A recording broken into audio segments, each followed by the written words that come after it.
Some recipes aren't written down, they're handed down.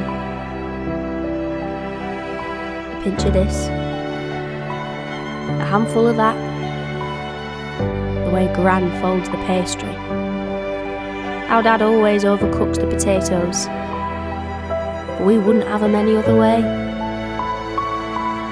Because Christmas isn't about perfection, it's about the moments in between. The laughter over lumpy gravy, the debates about Brussels sprouts, the candles we light for those who taught us those recipes. This Christmas, leave what's on the table to us and save your time for who's around it.